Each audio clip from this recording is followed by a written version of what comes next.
with Mega Mac Attack, and we do have some special aspect of this run coming up with a musical showcase as well as 100% no major glitches. So stay tuned if you want to see this very unique run of Zelda 2 featuring the musical showcase. Really, really, really hyped for this run, and I'm hoping to hear that ding soon from Meg as well. Not that I'm not as excited to hear the rest of y'all, but Meg is a friend of mine, and I'm waiting very patiently for her to show up. So again, a little bit of a catch up here on these bids. We have the save versus kill, still $389 to $39.20. Again, if you would like to save those frames, be sure to get those donations in soon. We have the good versus evil spreads as well, only separated by $11. So that one is anyone's game right now as well. So again, if you would like to see one aspect of the game versus the other, please get those donations in soon. And before our next run as well, I would like to remind everybody of while we're here, again, donations are going towards the Trevor Project. The Trevor Project is the leading national organization providing crisis intervention and suicide prevention services to lesbian, gay, bisexual, transgender, queer, and questioning youth. You can check them out at www.thetrevorproject.org to access their services, find out more about their impact, or to donate. That being said, also, again, this is the final day for the event tees for the Yeti. We've partnered with the Yeti to bring you event tees. These will only be available during the marathon, so be sure to get them while they're hot. Go directly to theyeti.com/PUWP for more information. And again, thank you to all of the runners so far and all of the staff members who have made this event possible. Cannot be stressed enough. Everybody has been working around the clock this weekend, and we cannot appreciate everybody enough. So again, thank you to everybody out there who's contributed to this marathon.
Again, we are getting the next run underway. We will be right back, folks. Don't go anywhere. You will not want to miss the next run of Zelda 2.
All right, folks, and with that, be prepared. Zelda 2 with a special musical soundtrack is going up. We're going to have Meg running Must Be Tuesday on music and Eon on commentary. This is an all-star crew. Take it away, folks. Very excited, and good luck. Thank you, Sky.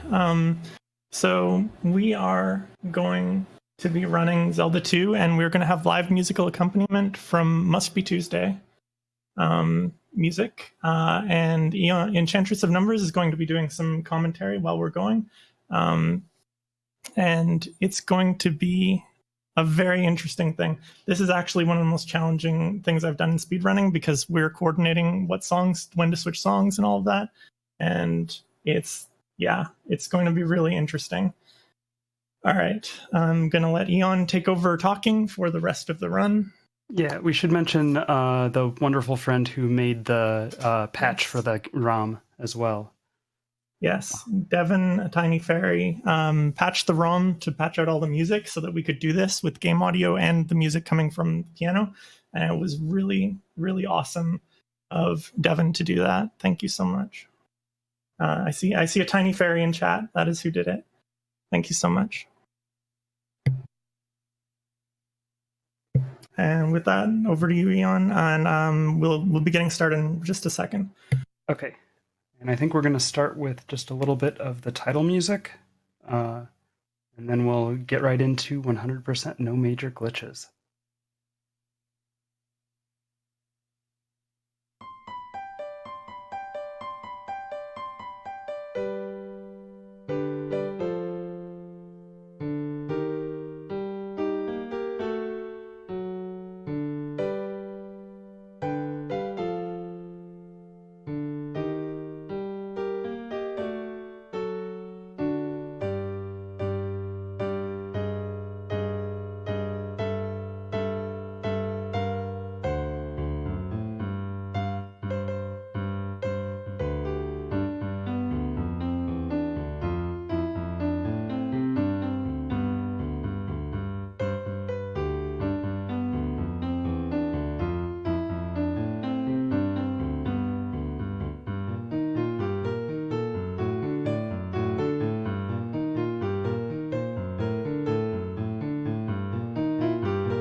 All right, that was some awesome title music, and now I guess I can count it down if we want to get started. So 3, 2, 1.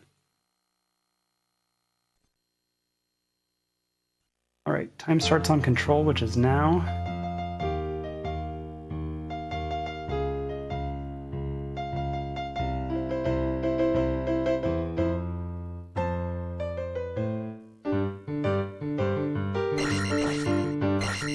Meg's going right away to get the magic container, and this run does allow up A, so she'll be making liberal use of that as a save and quit.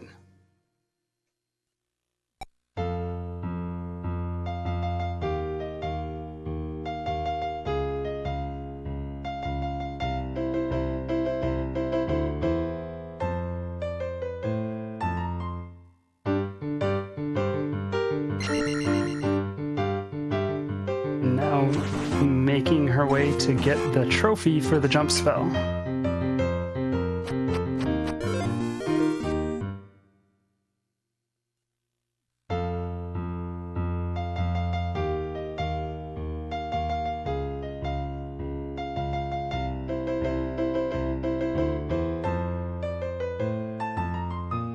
And now headed over to the town of Ruto for the jump spell.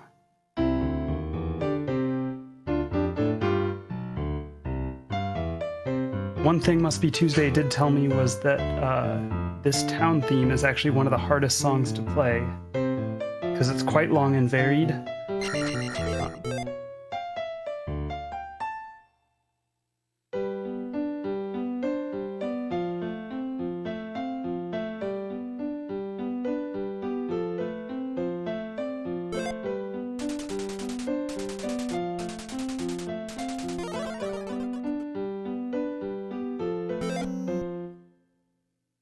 But fortunately, Meg doesn't spend very long in the towns.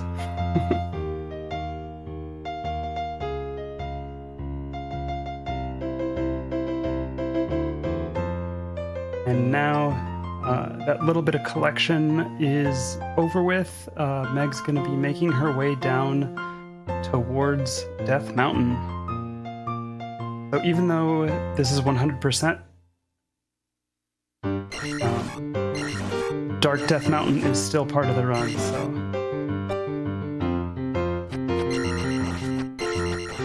and those gorillas that Meg's fighting right now are very random, whether they throw the boomerang high or low, and they're really difficult to read in the dark like that, so getting through the first one without taking damage is pretty awesome.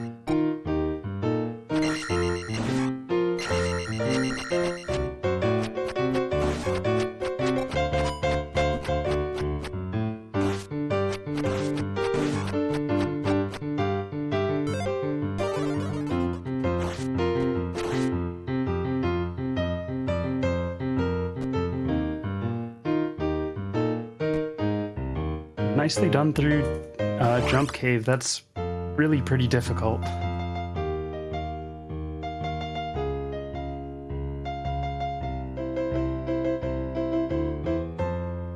Alright, and now making her way over to Bagoo.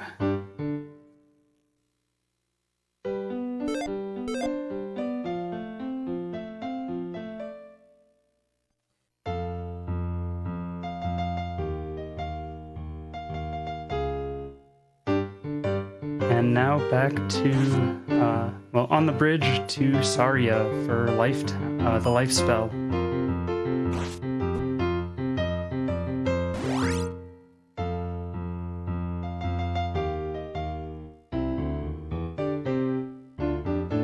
I should mention the arrangement of this town theme was done by Brassman388, which I think can be found at ninsheetmusic.org.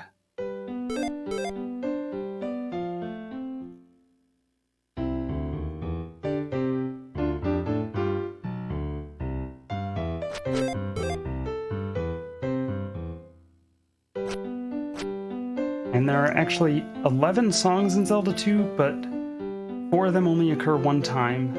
The title theme, Great Palace, Zelda's Awakening, and the end credits.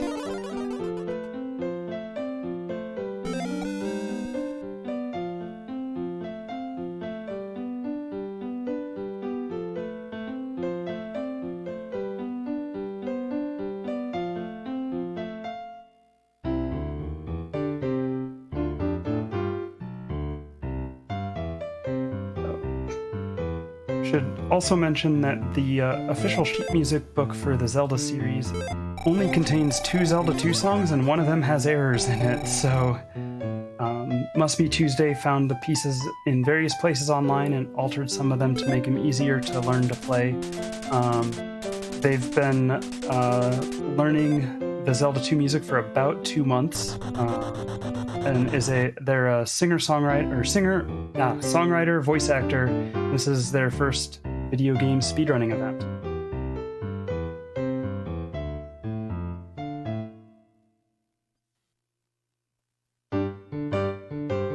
So now we're in Death Mountain, and this is an area where the music changes a lot, so Must Be Tuesday is just gonna keep playing the battle cave music the whole time, because that would be a lot of music transitions otherwise. And these moblins with the bots are real difficult in the dark, because those bots move randomly and you can only barely see the bottoms of them interacting with the floor.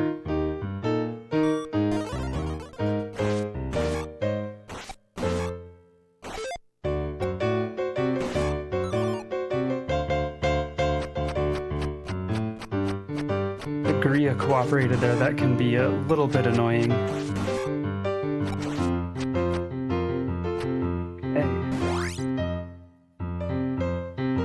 This next cave can be pretty annoying. There's 2 bots and 3 bats, and you really want to kill at least... well, since Meg didn't kill any of them, there's oh, the orange Dyra didn't despawn. Usually if you don't kill anything, it despawns. which can be problematic in other categories, but in this one there's actually a fair amount of experience since Meg is going to be targeting attack 3, magic 1, and life 2 at the hammer. So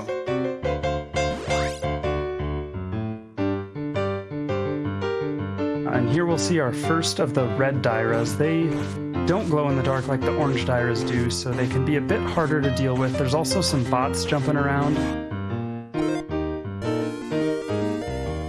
And you may have noticed the orange enemies are visible in the dark, and that's because they actually use the same color palette as the items, like the magic jar and the trophy that we already saw picked up in the dark and could be seen. Okay, there's some bats flying there that make it a little bit difficult to see.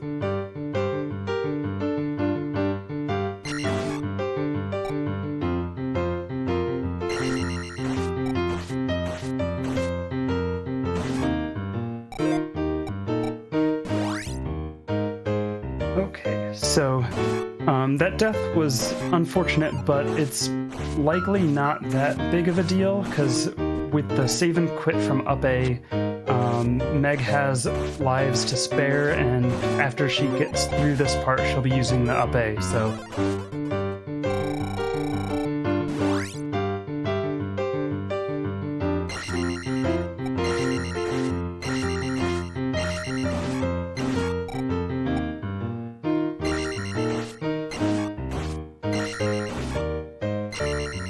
Making it through there without taking damage is really nice. So Meg leaves and re-enters the cave like that to despawn a red Daira at the entrance.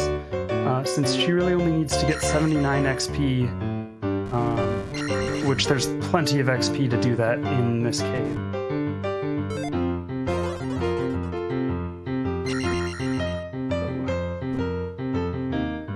Trying to get beam back for those Meg mats is important. Unfortunately, didn't quite work out. They can be a little bit tricky. And a red Daira, this will give Meg attack 3.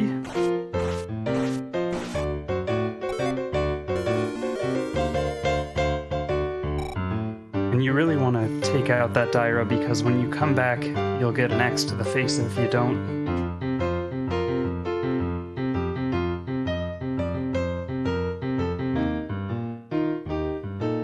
And Meg leaving and re-entering this room. I don't know why it does it, but there's an orange Daira near the beginning that gets despawned when you do that as well, so...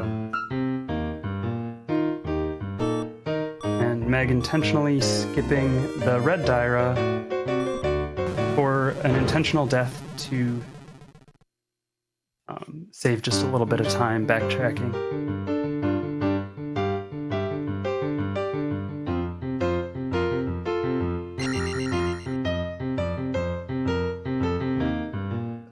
Now we gotta backtrack to get out of here. We've got the hammer, which means we can, Meg can break boulders on the overworld. And the first place we're gonna use it is Spectacle Rock. And fun fact, this area here is actually the overworld from Zelda 1, just in like a zoomed out format, which is kind of cool when if you look at a map, comparing the two, you can really see it.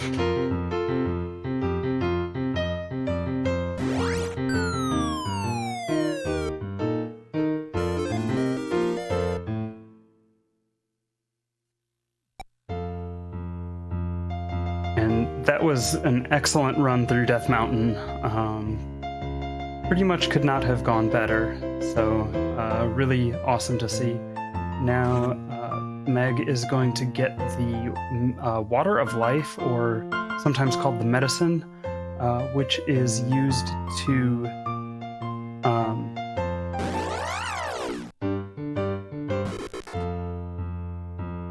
the medicine is required to get the fairy spell, and in most Zelda 2 runs other than 100% all keys, the main goal is to get the fairy spell as fast as possible.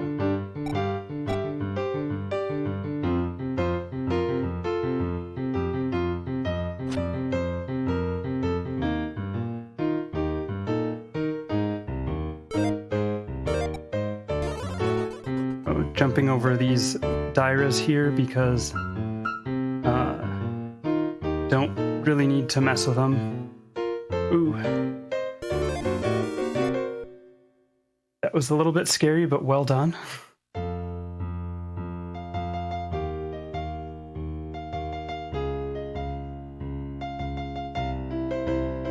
And now that we've got the medicine, we can go to the town of Mito and get both the downstab technique and the fairy spell, which fairy is real important. We use it to fairy through doors.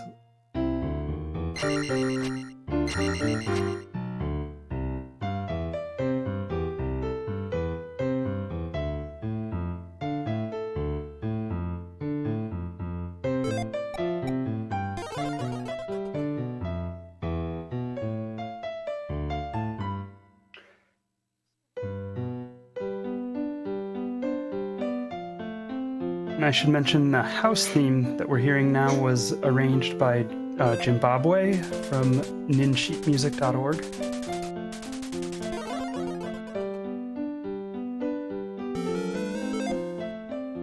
Downstab is everyone's favorite sword technique. And I should probably explain what all is required in 100%. That means you have to get every spell in the game, you have to get both the up and down stab sword techniques, you have to beat every palace and place every gem, and you have to get all overworld permanent items, and I think that's everything.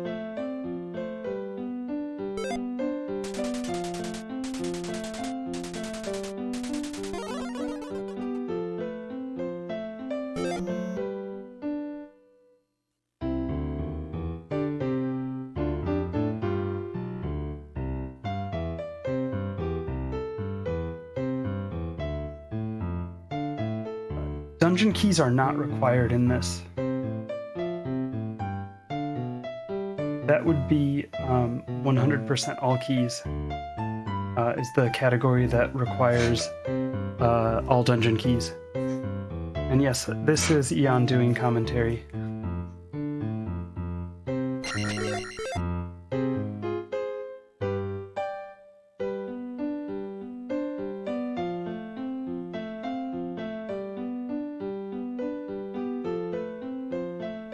Right, and time for the shield spell. The shield spell is important. It halves the damage that you take from enemies.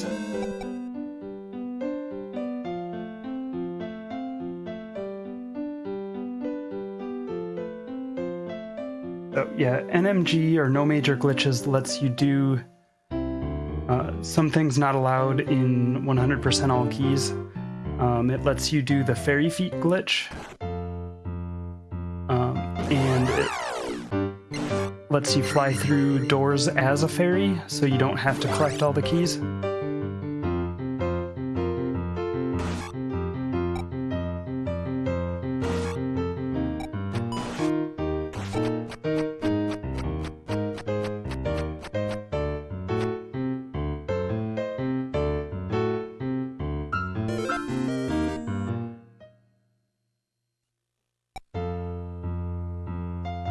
After that up A, now Meg is going to go directly to Palace 2.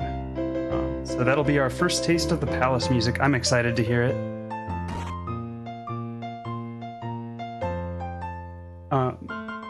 Burying in the HUD would be considered a major glitch.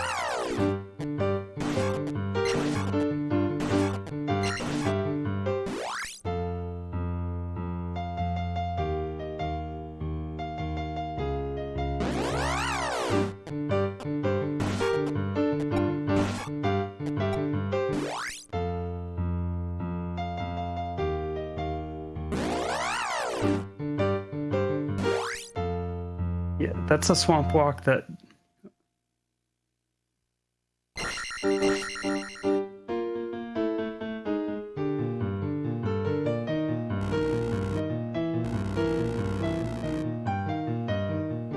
what I was saying, the swamp walk getting into here can be really difficult to avoid encounters because the swamp slows down Link's speed by half, but the overworld enemies are not slowed at all, so...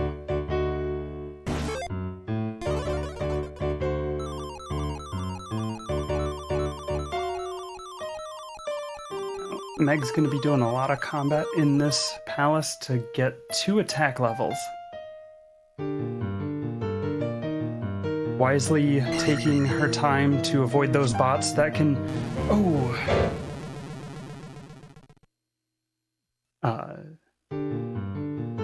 This room is one of the most hated rooms by speedrunners for that very reason. The bot movement is very random and it can be real easy to get knocked off into the lava. Casting Fairy through there is a smart choice.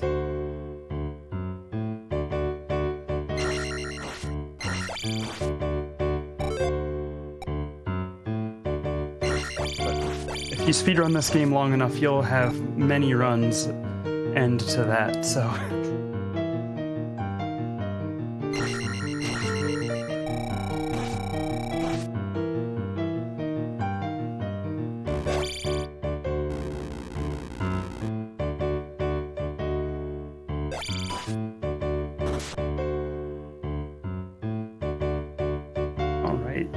Meg making her way to get the palace item, which is the Power Glove or the Handy Glove, which lets you break these falling bricks right here in this room.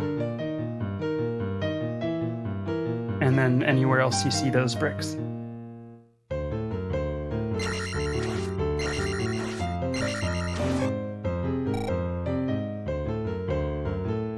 So that bot despawned the red iron knuckle. Meg's going back to try to respawn it. Because experience is pretty tight in this palace to get up to attack 5.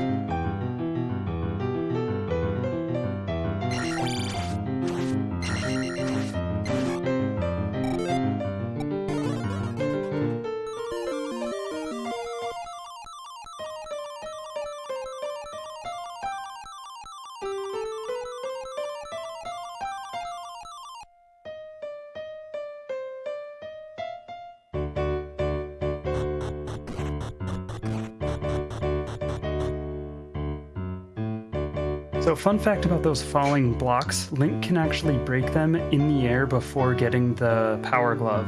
But now it doesn't matter, you can break them anywhere. And that P-Bag really helps for experience.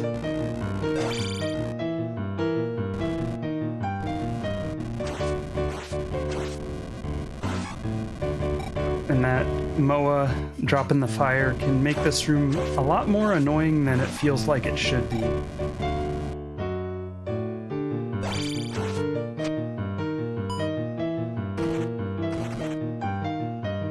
The blue Stalfos can jump, and that makes them a little bit annoying when you do have to take them out.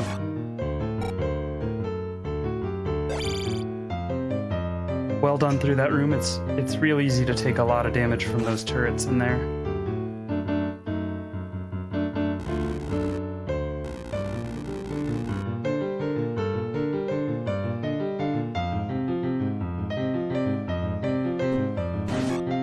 Here we've got our Hammer Brother, or Doom Rattler as we call them.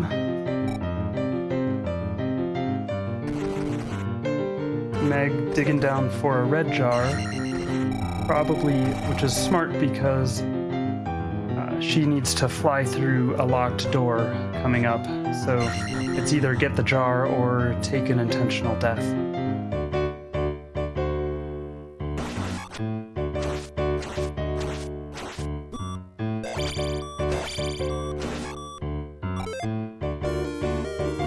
Attack 4, so now the boss gives 200 XP, so she is all set up to abuse the gem for maximum XP.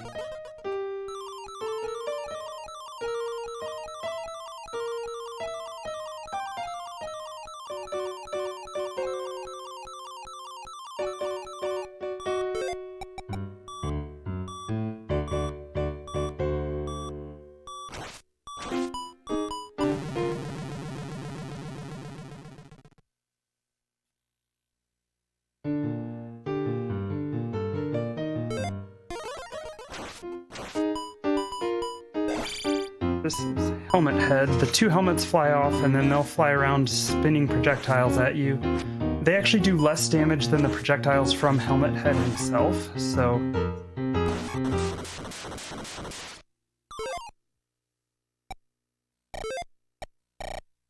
Right, perfect. So now, when you place the gem at the end of a palace, it automatically gives you experience up to the next level.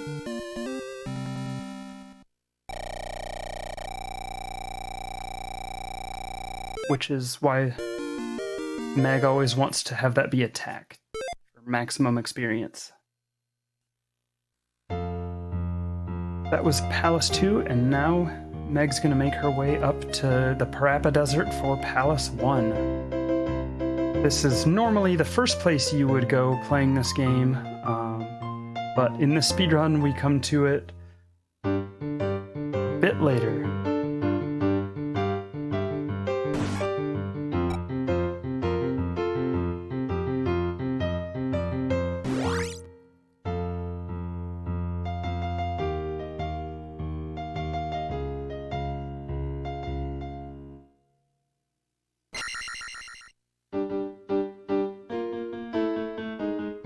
And while we're here, I'll mention that the palace theme is actually a combination of two arrangements.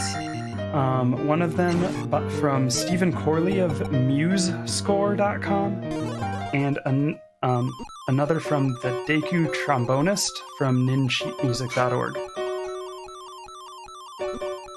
I believe Meg is taking some intentional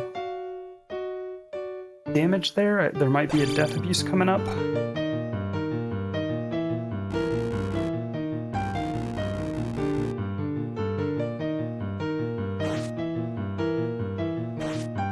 These skulls can be annoying if you don't know the trick to manipulating their position. But thankfully, Meg's got the fairy spell, so she won't actually have to collect any keys in this palace, which is nice.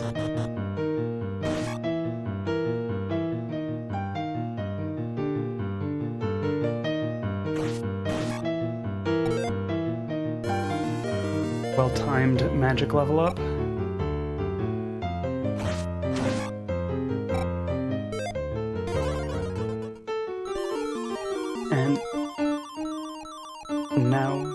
Now we'll finally have light in the caves.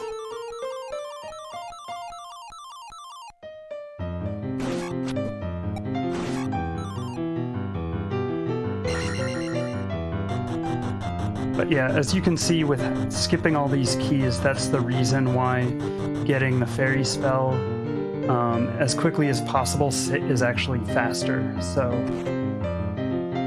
that was a little manipulation to manipulate the fast-moving skull bubble into not giving Meg any trouble there.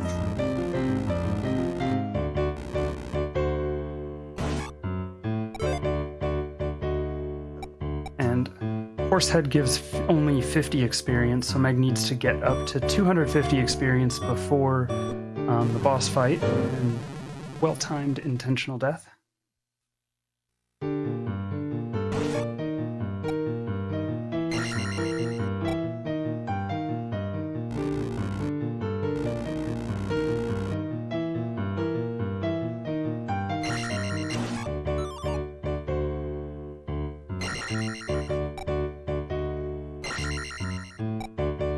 Right, so now Meg has all the experience she needs.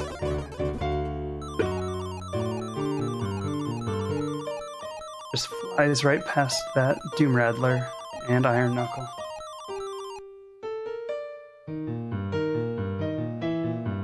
And here is Horsehead.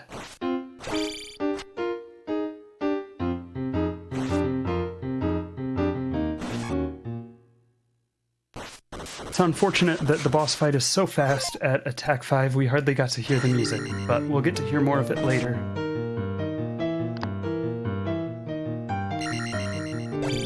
Would now be a good time for a donation while we're between palace scenes here?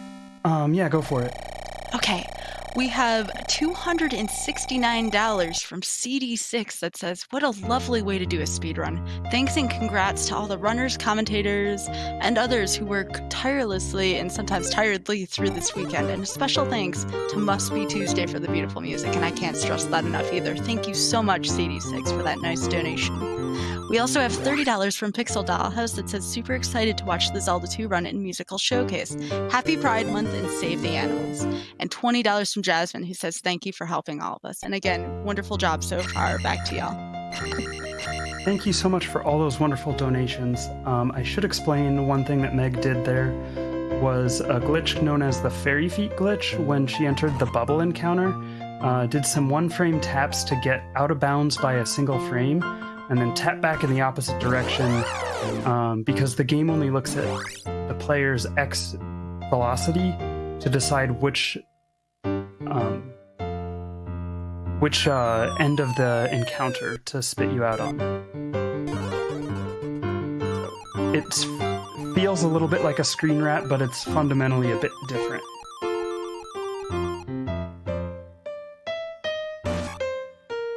And that King's Tomb where Meg just fell down, there's actually a hint in the game if you go back to talk to Error.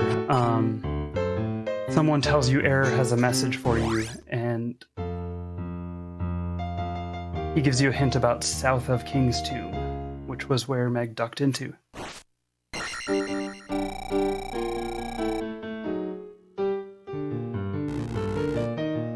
And into Palace 3, the Island Palace.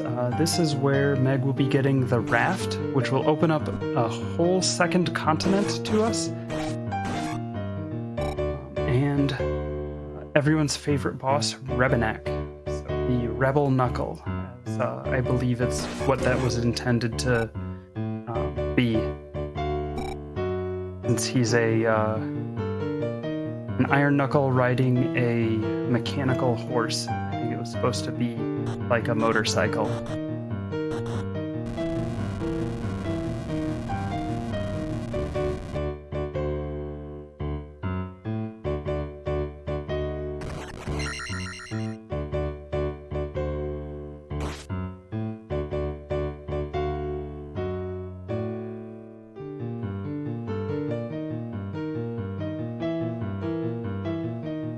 That Mew got in the way a little bit. Nice recovery, though.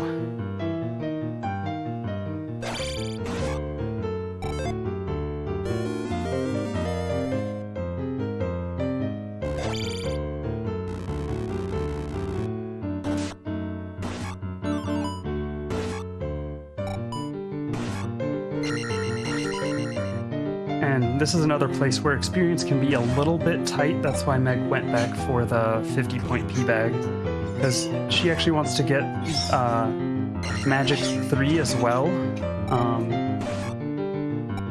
and then also be able to get Attack 7 from the gem at the end of the palace. So.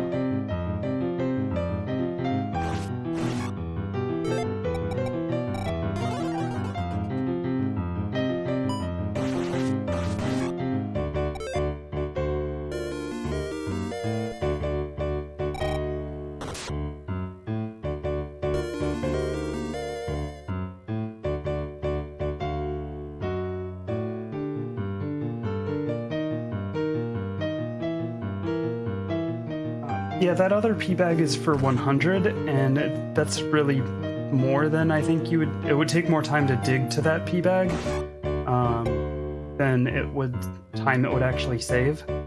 So...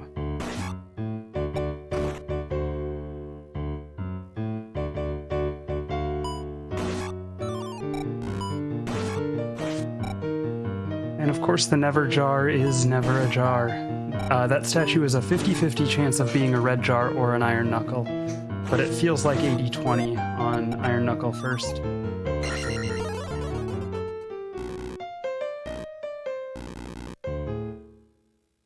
So, because of that, Meg's gotta now either take a death or... yeah, she's taking a death on this iron knuckle, the refill magic.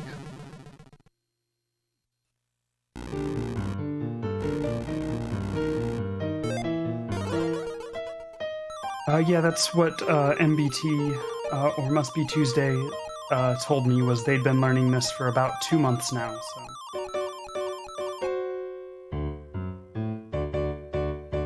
And another note about the music that Must Be Tuesday gave me was that some of the songs include sections with completely different rhythms played simultaneously.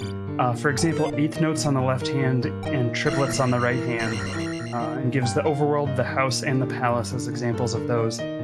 So they said they're sure there are humans that can do this, but they are not one of them, so they changed those bits a little bit. Meg's standing in a specific spot to get the Rebenek to turn around right there. Unfortunately, Rebenek did not cooperate and stay in the corner. If he does, you can actually just downstab him the whole way and take him out, so.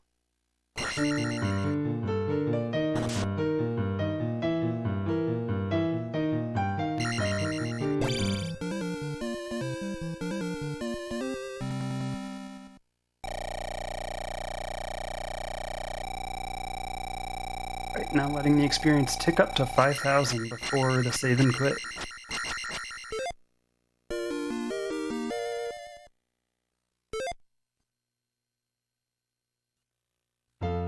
And now we get to finally see what the whole second continent of Eastern Hyrule has in store. So this should be good.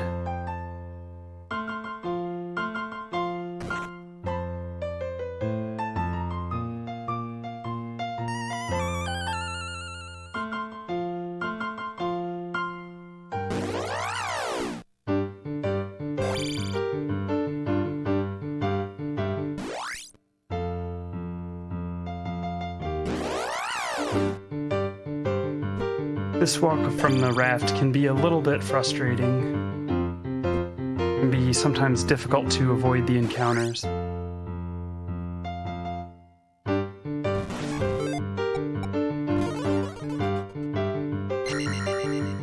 Smartly refilling life. For that very reason, having Beam in this cave makes it so much easier.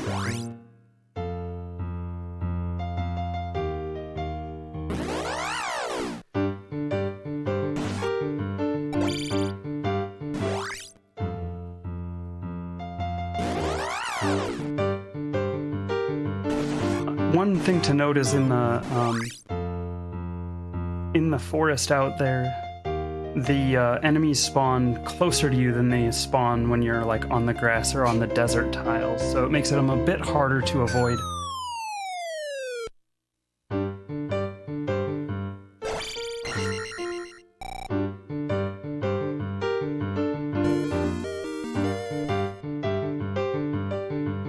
Since Meg did not have the fairy spell to cast while picking up the kid to save that little fanfare, she smartly took out that orange Lizalfos, because otherwise, while you're holding up the kid, that Lizalfos will come and start bullying you while you're in the item pickup pose. Meg skipping the one-up for later, but setting up the Dazzle Walk. Is an overworld encounter manipulation to try to get all the way across here without an encounter. And very well done.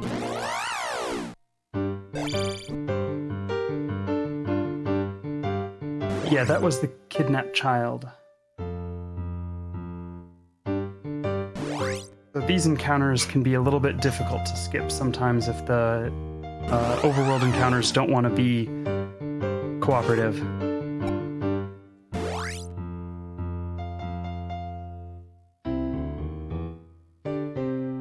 And that kidnapped child was for allowing us to get the reflect spell in this town of Darunia.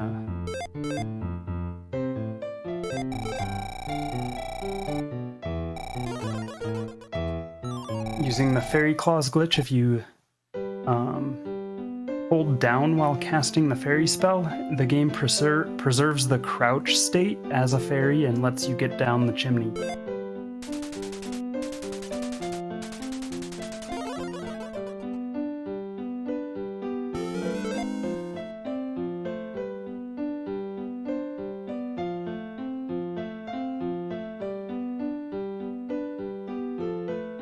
after getting the reflect spell, it turns out there's a long way to walk. So Meg's actually going to up A from the reflect spell, and then make her way back to to the maze for Palace 4.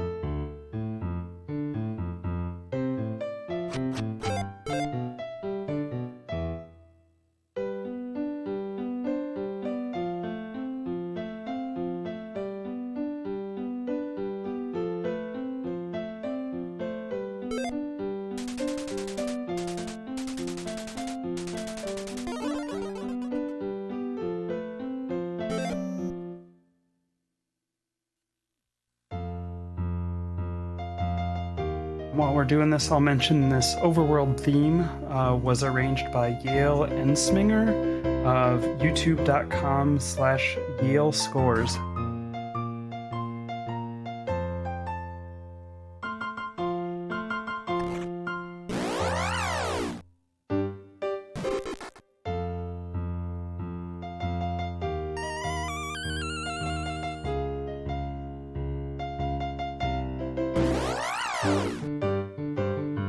And those Tektites behaved really nicely there.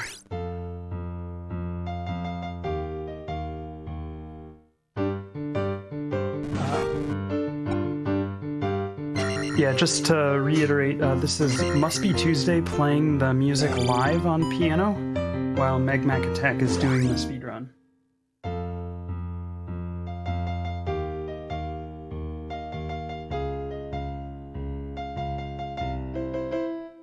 Now Meg's getting the 1-up.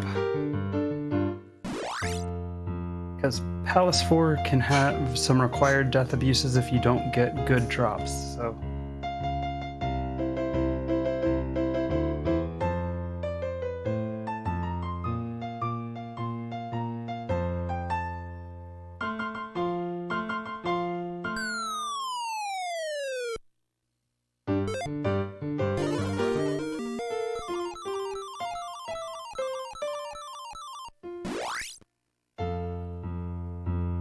And so we had to go that way to get the magic container, because all magic containers are required to get all the spells. But also it turns out taking what appears to be the longest way through the maze actually has the fewest of these forced encounter tiles, so even though it looks like Meg could walk a shorter distance, this is actually the fastest route.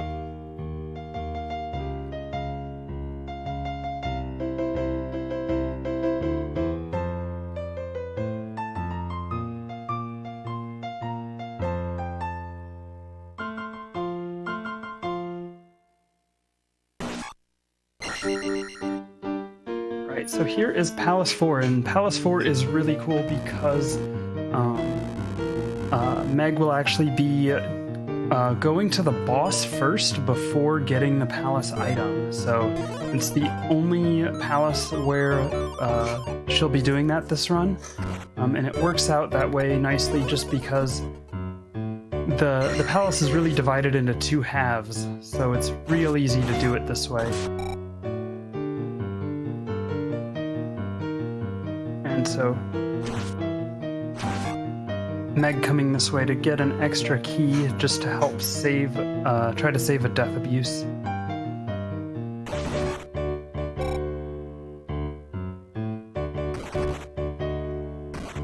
Clipped into the block there, that's pretty cool. And we call these the Minecraft rooms.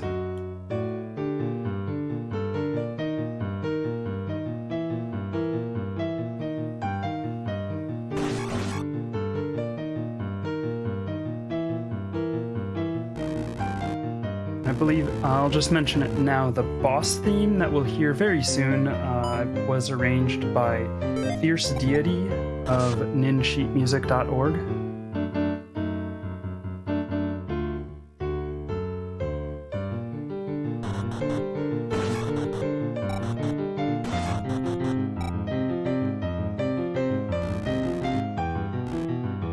Now Meg's actually gonna go take a dip in the lava because she needs fairy on the next screen.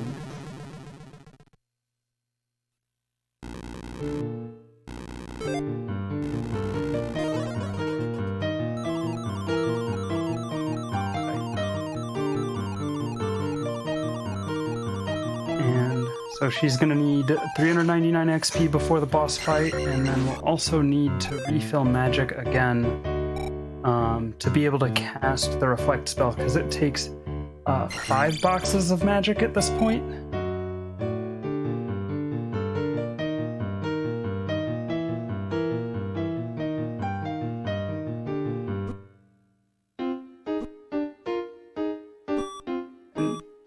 This boss is very random.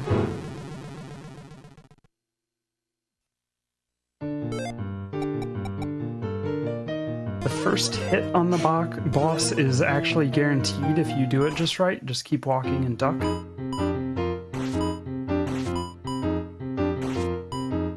But then after that, it's all random, so we just stay in the corner. And that was a really nice end to that fight. Right, now Meg's perfectly set up for attack 8.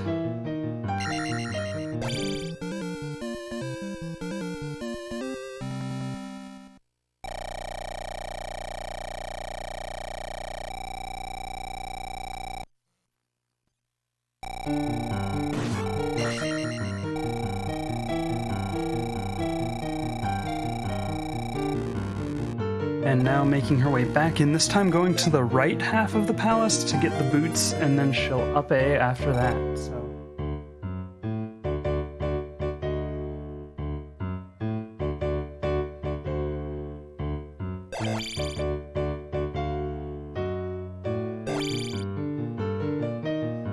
Nice bouncing off of those armored Stalfos. They're in kind of an awkward spot. They can jump out of there, but they're a little awkward to try to actually fight.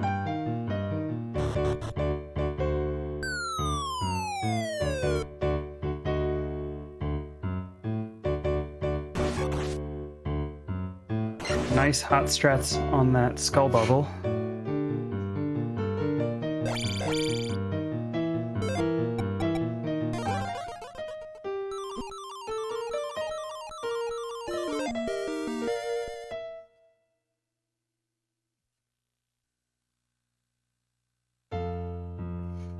So now done with the Maze Island Palace, and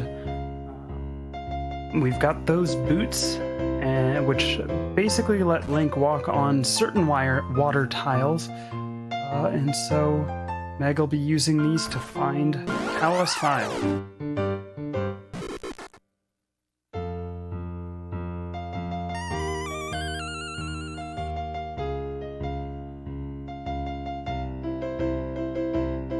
Palace 5 is actually,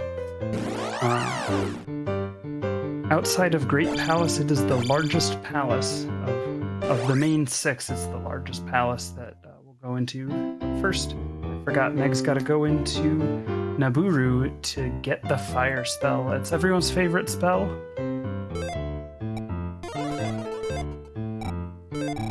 Oh, Zora Link there.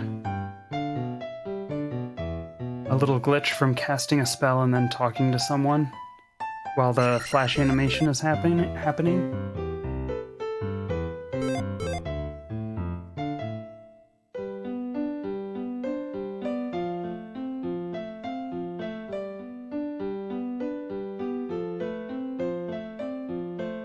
And what Meg had to do there was go over to the fountain to get some water because the woman walking out front said she was thirsty. And there's some debate among the community as to why she can't just walk those 12 steps to get the water herself. But I'll just leave it at that.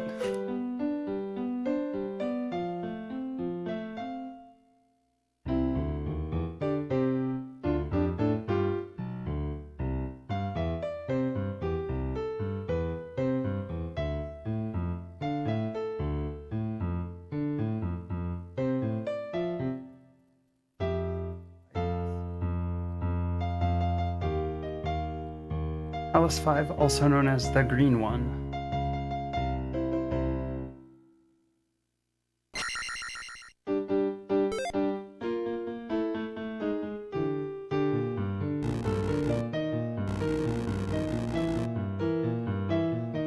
Coming up in the next room is a possible damage boost known as the Eco Key. I don't think Meg does it though. It's pretty difficult, and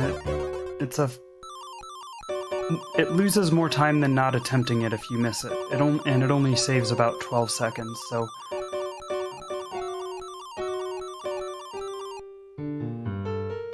now she's gonna go back and get the key.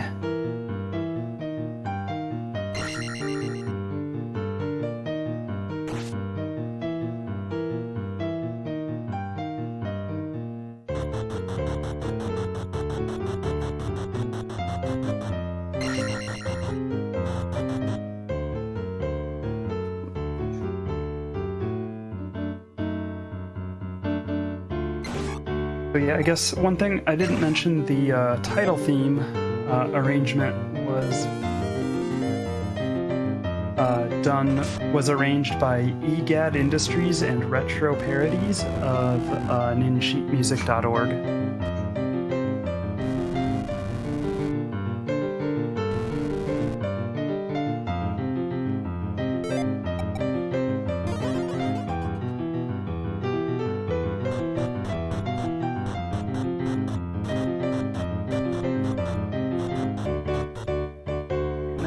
Getting this key can be a little frustrating if the blocks don't cooperate since they're RNG.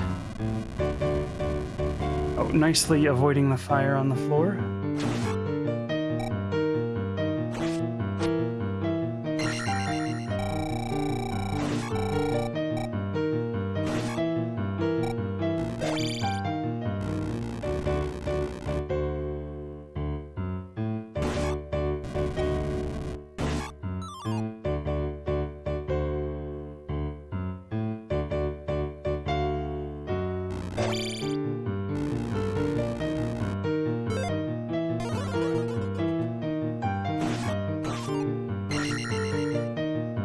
So Meg getting that key because it's not very far out of the way and it saves some magic casts.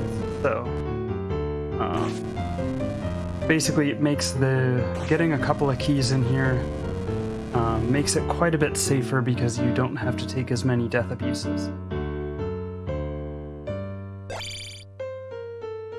Since she's already taken all the levels I believe she's going to for this palace.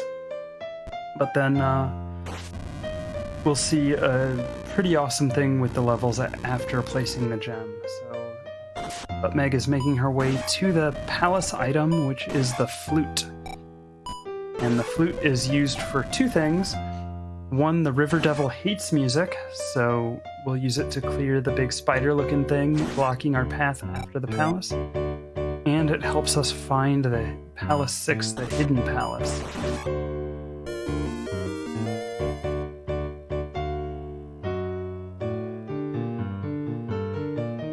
Although I should point out that it's called a flute, but it is flared out like a trumpet, so there's some debate as to what the instrument actually is. Also, some people think it's a plunger.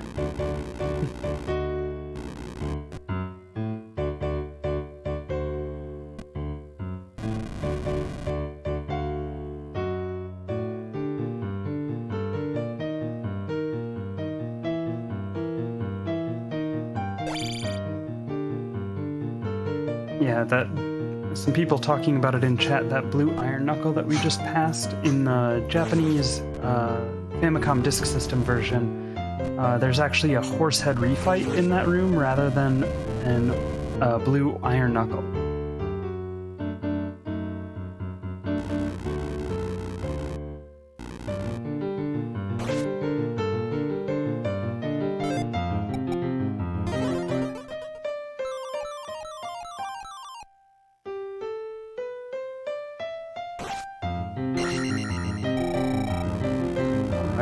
Now we're on our way up to the boss of the palace, Boss Guma, who, in my opinion, is the hardest boss in the game. Meg might disagree with me, but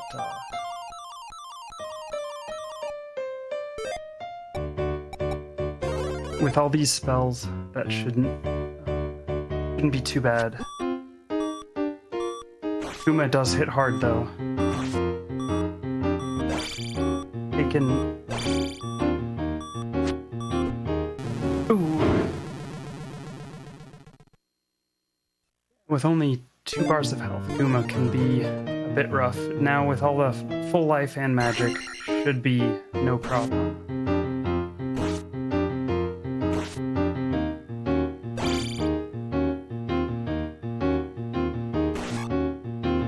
There we go. Nicely done.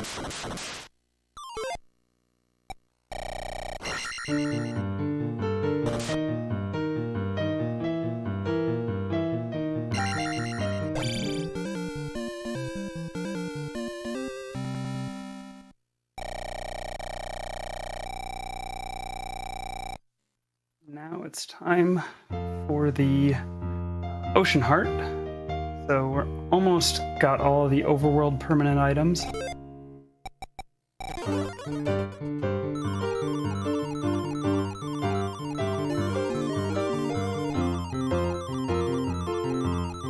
Now Meg is gonna try to do an overworld encounter manipulation known as the River Dance, where she's gonna take an extra step and with a slight pause. Okay. I think her D-pad might have stuck, which is unfortunate. So it's an encounter manipulation to try to set up an encounter skip after the River Devil.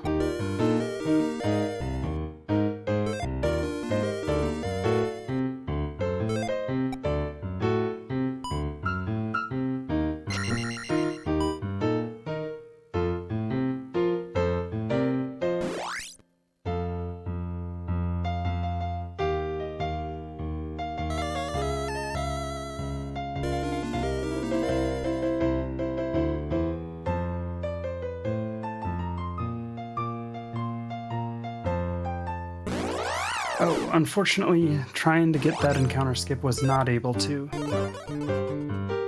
So Meg's gonna try a fairy feat. Unfortunately, does not get the fairy feat. It's real easy to accidentally push a little bit too long on the D-pad when you're trying to do those one-frame taps.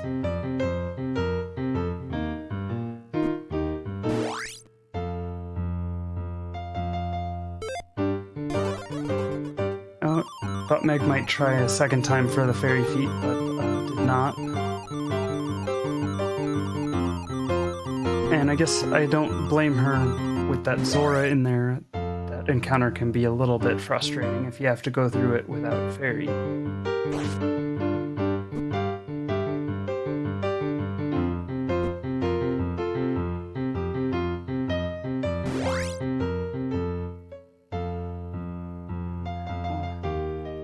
Gotta go to the new Kasuto, or hidden town of Kasuto.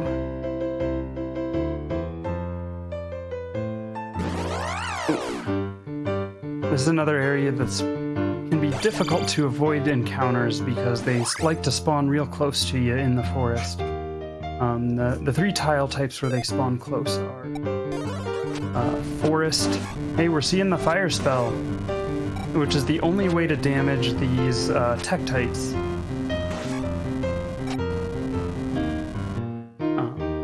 But the forest, the graveyard, and the lava tiles are the only place to...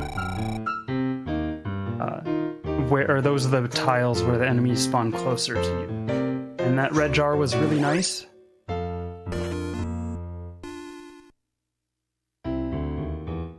The red jar that Meg got in the cave means she doesn't have to talk to the magic refill lady in this town. So here we get 3 things. We get the spell, the spell named spell. We also get the magic key and the last magic container.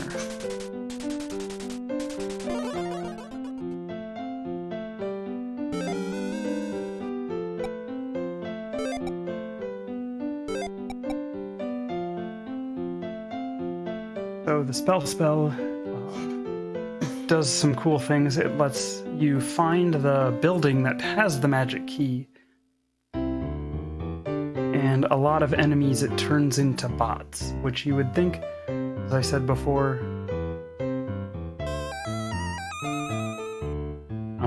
that bots are disliked for how random they are. They can be better than some other enemies, so...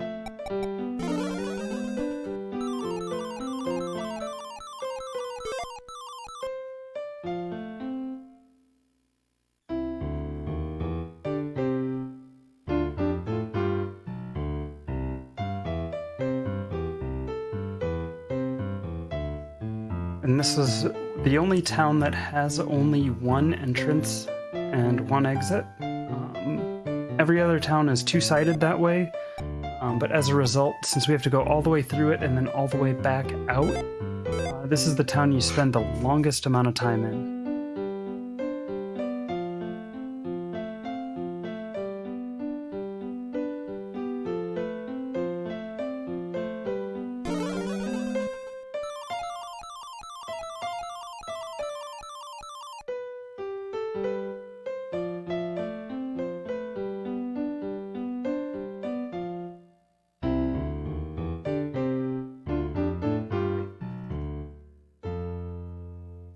We're going to get the last of the overworld collectibles here very soon, which is the final heart container. One thing I did not mention about what constitutes 100%, maxing out the levels is not included in what is considered 100%, so Meg's final levels will likely be 886. Oh, nice backspawn there. Fortunately, didn't get such good luck the second time.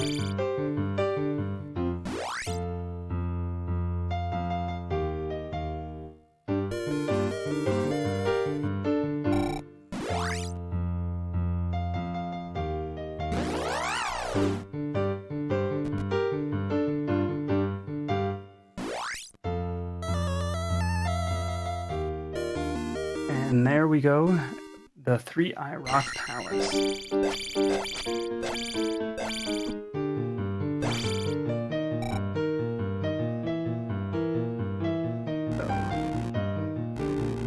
All that remains to be collected are the cross from this palace, which lets you see flying blue moas, and it, which are these eyeball enemies we'll see soon.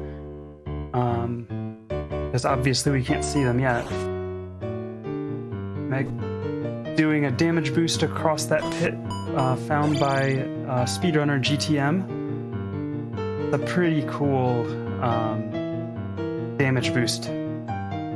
Because that's a 4-tile gap, which you can jump without the jump spell, but that's very tight, so...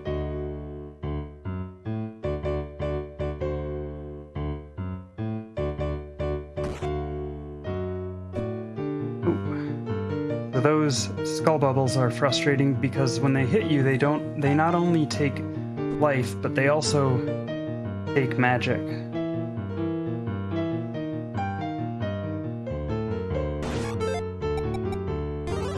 So up here is what is called the Canadian hole. It's an invisible pit in the floor. Meg just jumped over it. It was named the Canadian hole because during a tournament, a bunch of Canadians fell into it, and one of them named it that.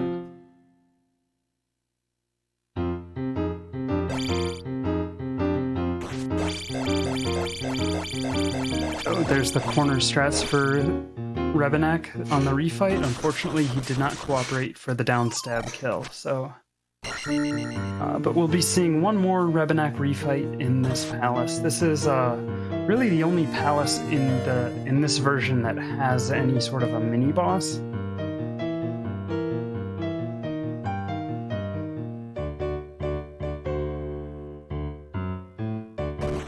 Magic is kind of tight. Let's hope Meg gets... Oh, very good.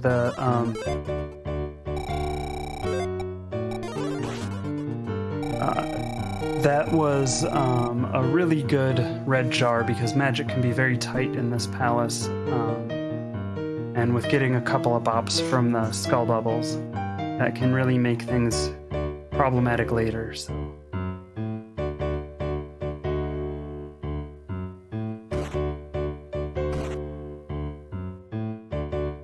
Now we're back in the WizCon room.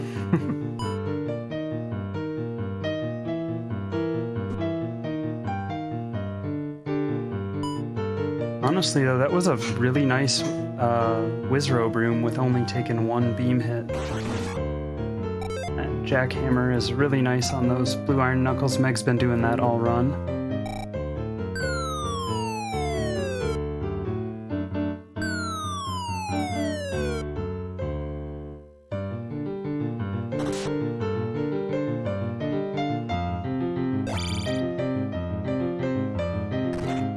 So here we have these sine wave flying unicorns over the lava pits. So this is a real tough room to do quickly. So actually, most speedrunners will stop and kill those horse heads, they're unicorn heads as we call them, just because it's real dangerous otherwise.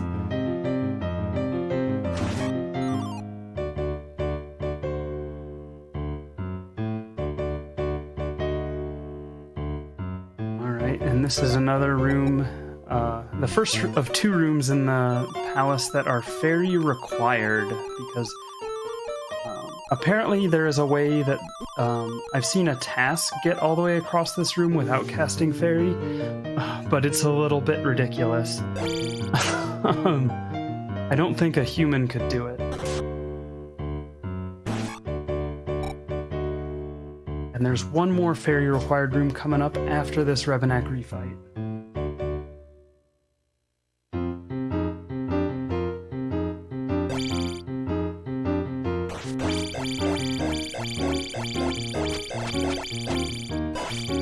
Three Rebenaks, none of them cooperating for the corner kill.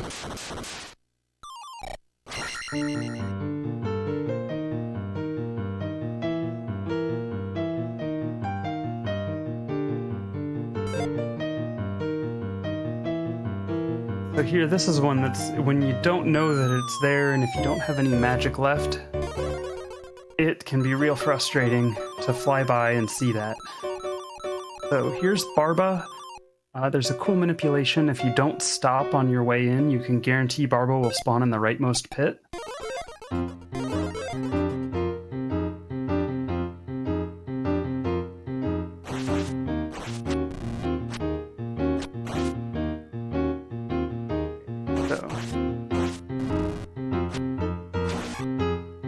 And it should be noted, this is a different sprite for the boss from the Japanese version, and that the enemy behaves differently too.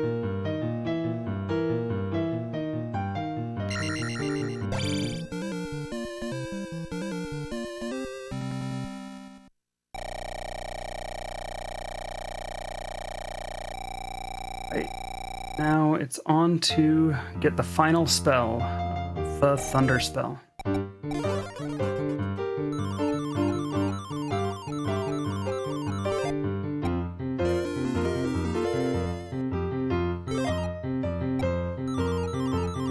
And now Meg just has to get 500 XP to get a magic 8. So this flying purple Moa there, you would not see if you didn't have the cross.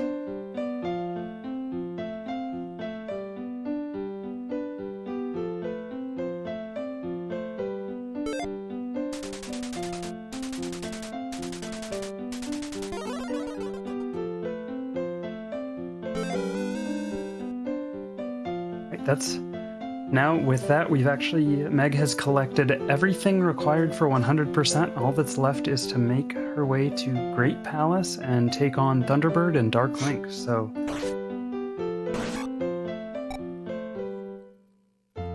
after going over a couple of bridges here and through a cemetery or graveyard, there will be the Valley of Death, which is one of the most dangerous parts of the run done casually. The speedrun has some strats to make it a bit easier.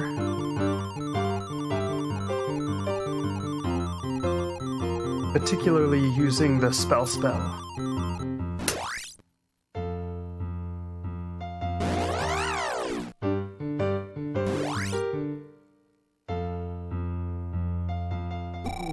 So that can be a real tricky encounter skip to get. Nicely done. Meg also scrolling the screen when she missed it to try not to despawn this red jar, which was nicely done.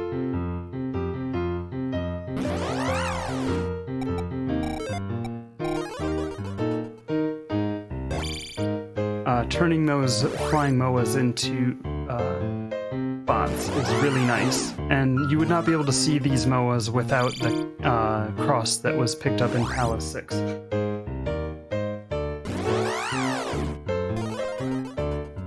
And because this is going so quickly in and out of these encounters, Must Be Tuesday is opting to stick with just the battle music, rather than switching back and forth every single time.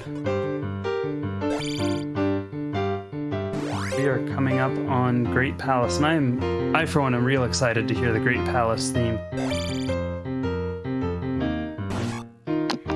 Do we have a time for a couple donations before the Great Yes, Palace? of course. All right, we have $50 from Clan Weakest that says, amazing Zelda 2 run, Meg, and fun and fantastic live music, Must Be Tuesday. Congratulations and cheers to everyone playing and working so hard today for such a fantastic cause. Happy Pride, everybody. And $30 from Mayali. Thank you so much for your donation as well. And again, let's hear it for Must Be Tuesday, Eon and Meg so far. This is a fantastic run. And remember, all of this is benefiting the Trevor Project. So please, there's some bids coming up. Save versus Kill and Super Metroid. We'll get into totals a little bit later. And then the good versus evil sprites for Zelda 1 Randomizer. And good luck with the Great Palace, Meg. And Eon, thank you so much again for your commentary. And Tuesday, thank you for your lovely music. Back to you. All right, thanks. And thank you all for the wonderful donations. And I will just second that the gameplay has been great and the music is outstanding. Here we go, Meg getting Magic 8, which is great because I believe she's going to up A at the Great Palace entrance, the one place where doing an up A does not take you back to the beginning.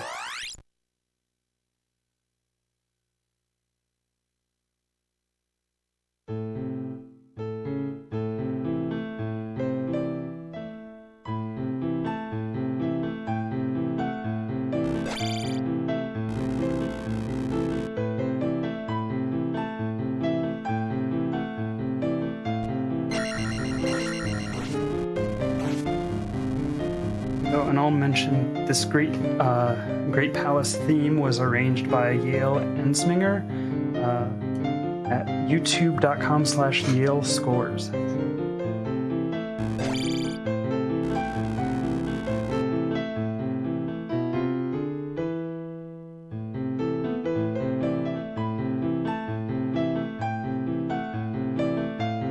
This on the Famicom Disk System version, this Great Palace was housed entirely on its own side of the disc, which is why then it has like enemies that you don't see anywhere else, and it has its own music and everything. It's really cool.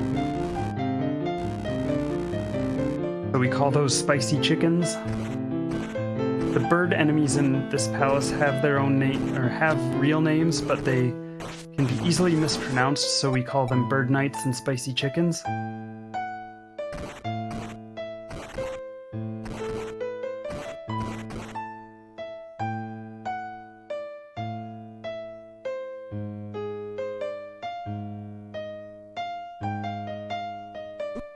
That bird knight behaving pretty well, just getting out of Meg's way.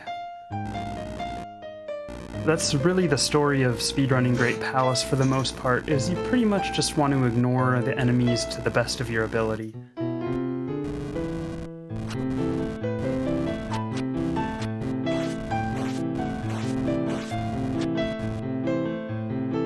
Pushing the bird or the spicy chicken off the edge of the screen, not a bad strategy.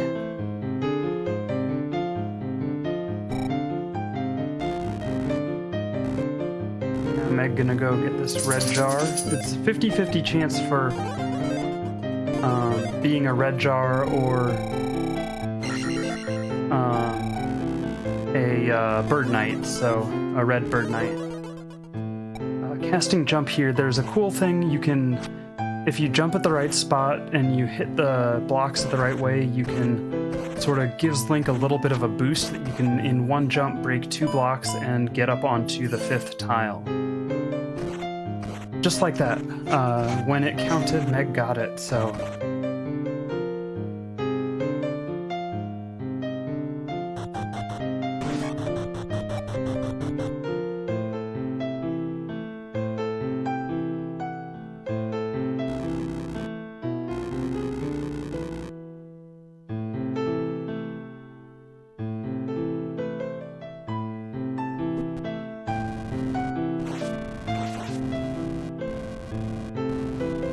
The spicy chickens can be real frustrating because their fire can do all sorts of things after it lands.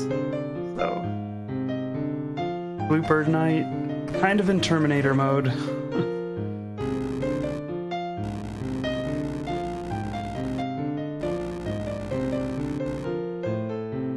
Meg getting a fairy for a health refill. Can't say I blame her. Just adds a little bit of safety.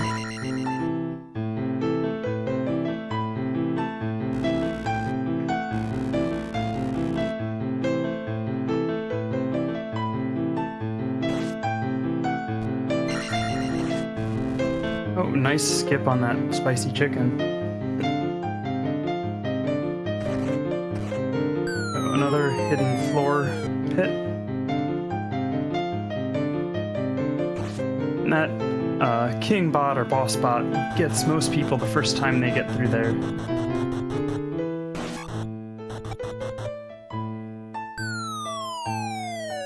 And here we go into Thunderbird. So the penultimate boss, but really the true final boss.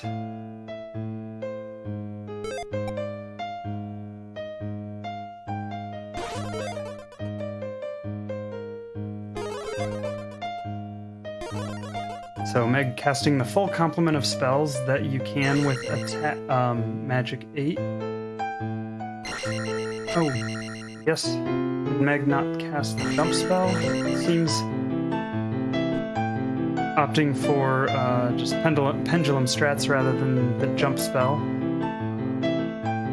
But you can keep Thunderbird in this pendulum pattern, which is a great way to take him out when you don't have the jump spell cast. But the reflect spell is important because it lets your shield block the fireballs and shrinks your hitbox. Very nice fight. On to the Dark Link fight.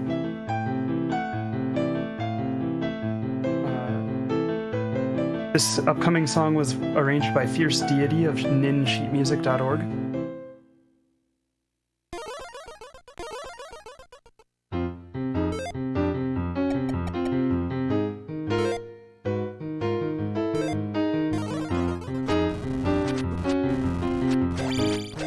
Meg opting to fight Dark Link straight up with the fire swag, not even cast in shield.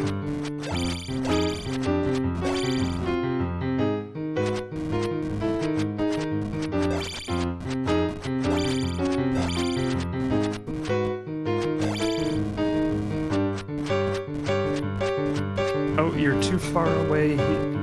Dark Link's AI only engages when you're so close to him.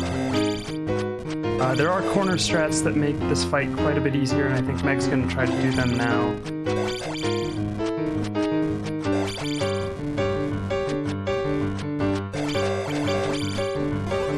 And here we go. Excellent fight. That's time.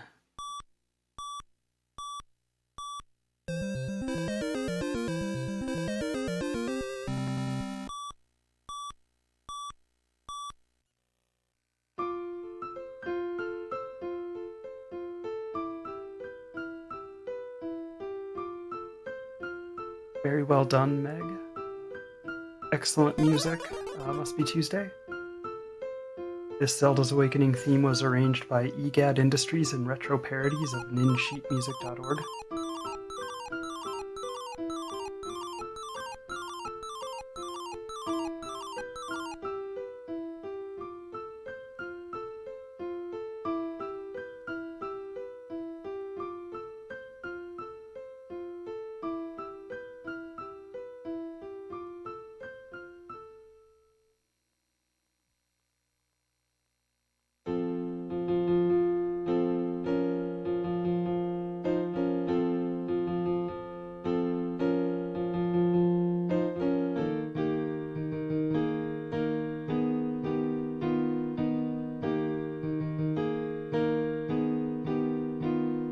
the end credits theme was arranged by the Deku trombonist of ninjamusic.org.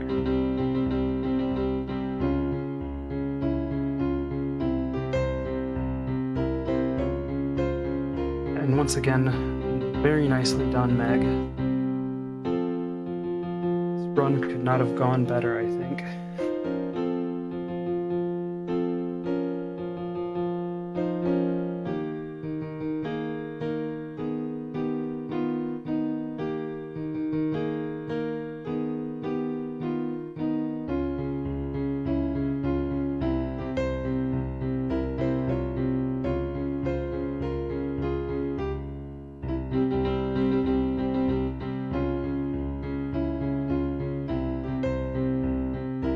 Thanks a million.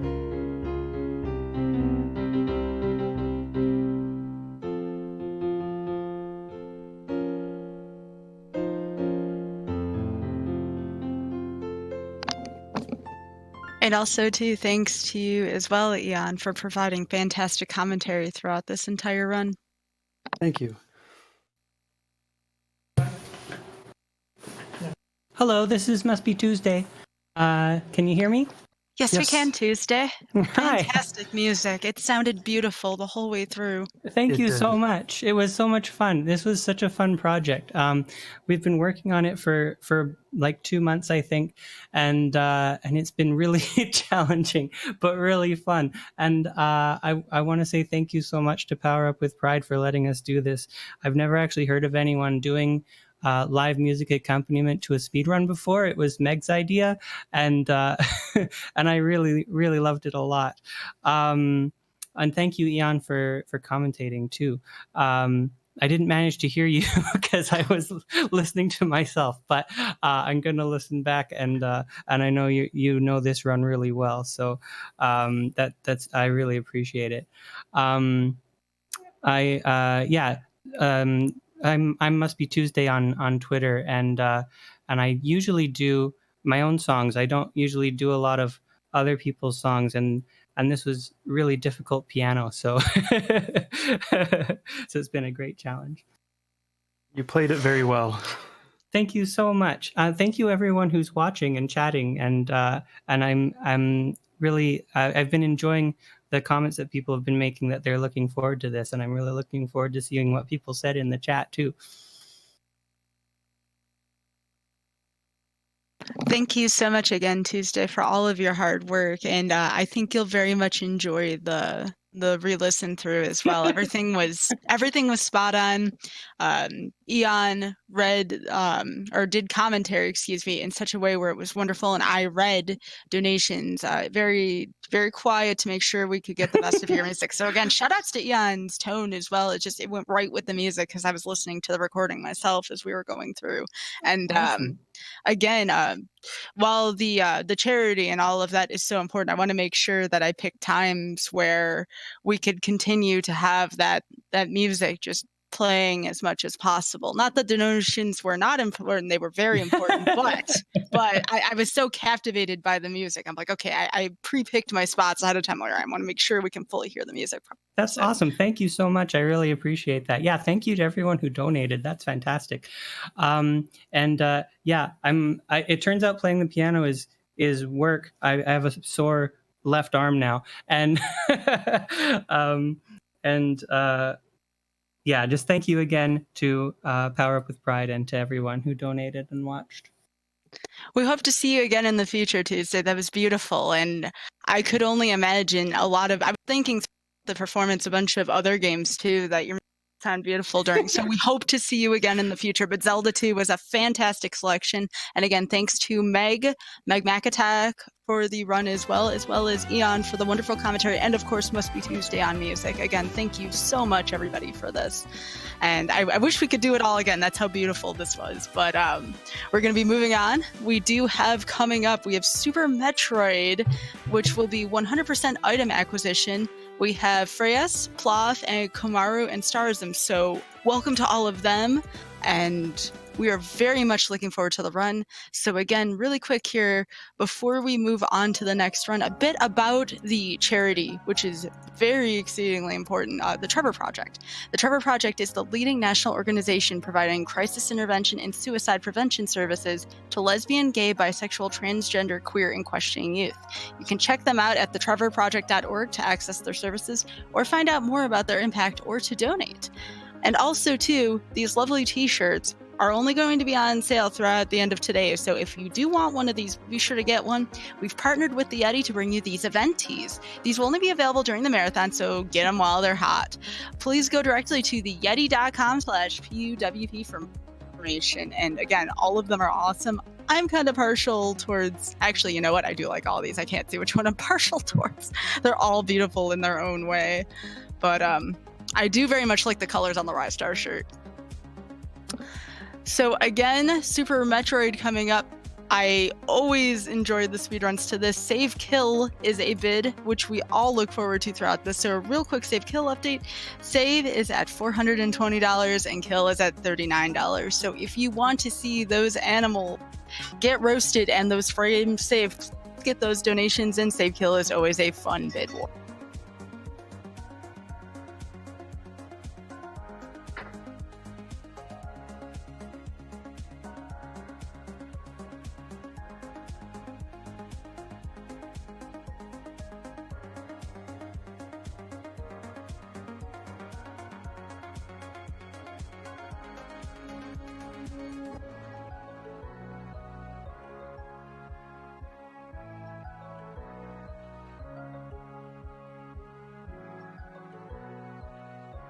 Okay, that's going to do it for me, you all. As your host, I'm Skybills. My pronouns are she, her, and I will be back for the Z1R randomizer race. It's one of the players this time, so very much looking forward to playing that.